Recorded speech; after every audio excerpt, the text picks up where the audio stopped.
Alright, today I'm going to be sharing my thoughts on the Focal Utopia.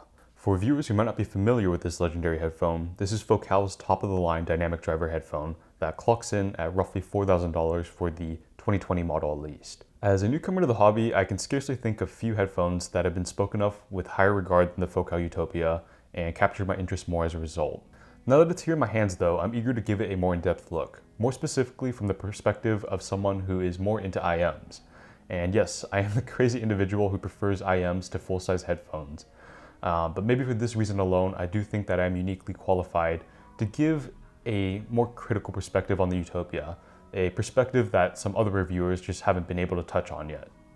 And with that being said, let's roll right into the review.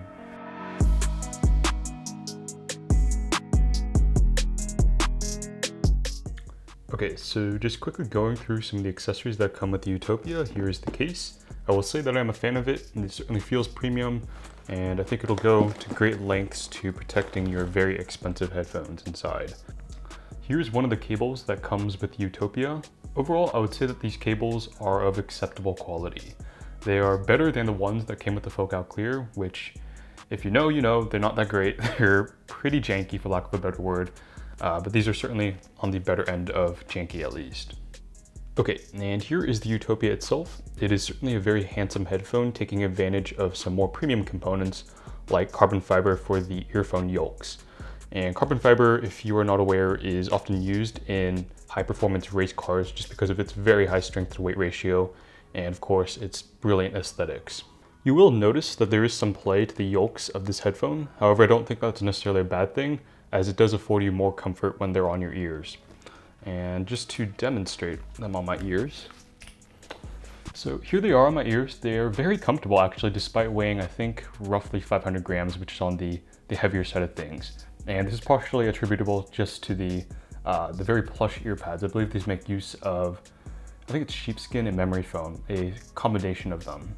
Personally, I was able to wear the Utopia for maybe a couple hours before needing to take a break, and that's pretty much the maximum amount of time that I will listen to any headphone at that, to be honest. Do be aware that the ear cups themselves, they are very expensive to replace. I believe that replacements will run you around $200 a pair. So yes, my source for this review was indeed the i5 Micro Black label.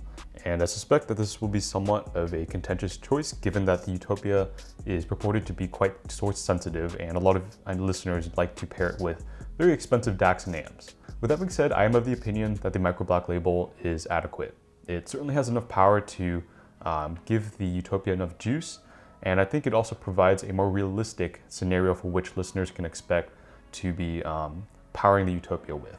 I mean, after all, not everyone has access to multi-kilobug DACs and amps. Another way of looking at it, if you're someone who's keen on pulling out the source pitchforks, is that this is assessing, or at least more closely assessing, the Utopia's raw performance, devoid of all the expensive, fancy DACs and amps that a lot of people will probably say that you need to use.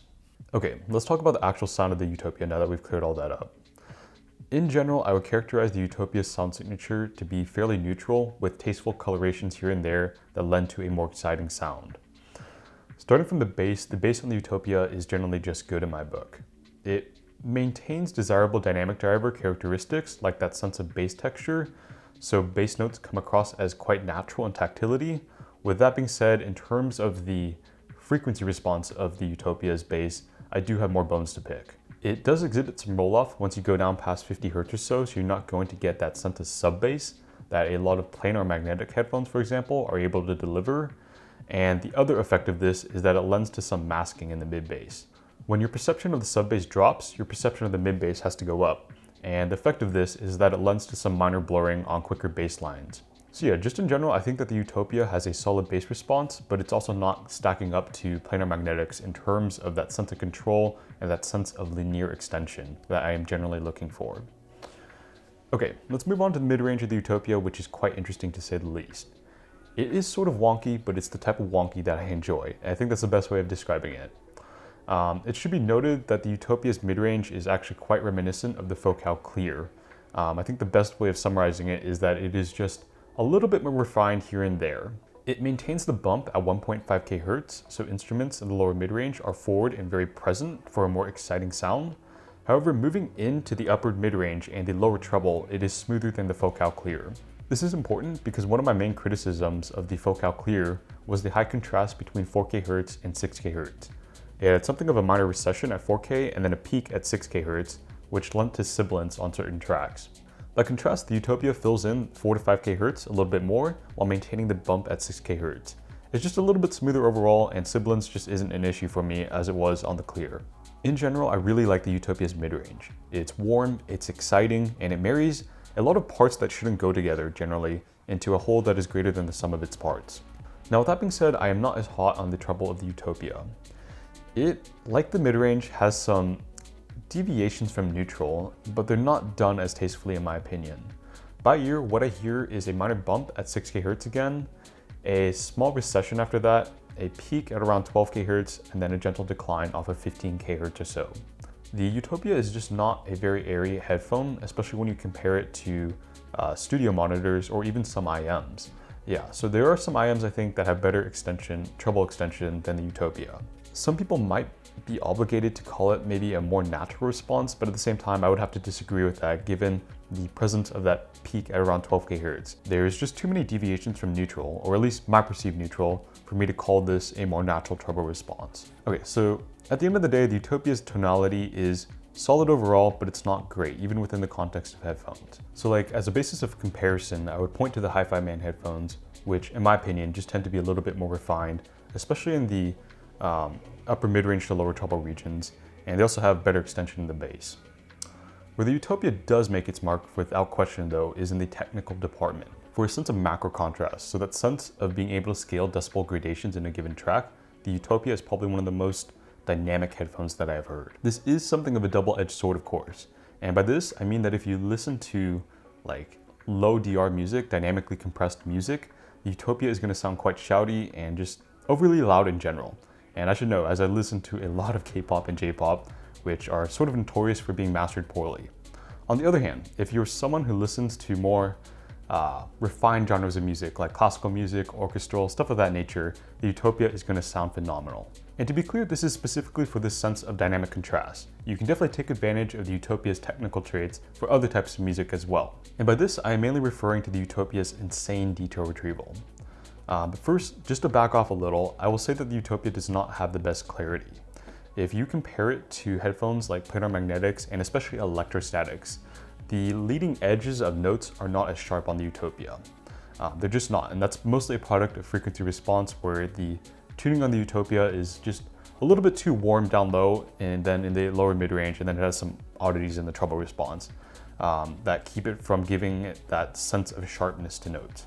That being said, when it comes to the Utopia's decay characteristics, so the way notes sort of fade out, they're extremely textured and they have so much detail to them. In fact, I want to say that the Utopia is probably one of the most micro-detailed headphones that I've heard. To give you a more down-to-earth comparison though, I would say that the Utopia is maybe like 10% more detailed than the Focal Clear. It's very detailed, but again, within the grand scheme of things, when you take into account the law of diminishing returns, you have to remember that this is not a huge difference in the grand scheme of things. In terms of weaknesses, I think that the biggest weakness of the Utopia would actually be its staging. It's just not a particularly open headphone. I mean, it sounds fairly natural in the way it images, but again, for that sense of like the stage expanding, that sense of depth you get from 2-channel speakers, it just doesn't compare. It definitely has good layering chops though, and by this I am referring to a sense of the headphone being able to sort of delineate individual instrument lines and place them on the stage. I find it very easy to pinpoint where individual instruments are, even when they're sort of like tucked behind each other on the stage on the Utopia. Okay, so what's the bottom line here? I know I've talked a lot of shit about the Utopia and it's super duper expensive.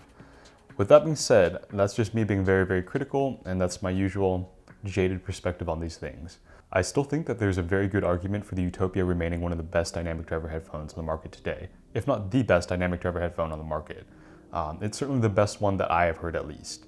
If you're the type of person who will accept no substitute, aka you're very rich, you have lots of money, and you're after this sort of intimate colored presentation, then I would say the Utopia is worth giving a shot.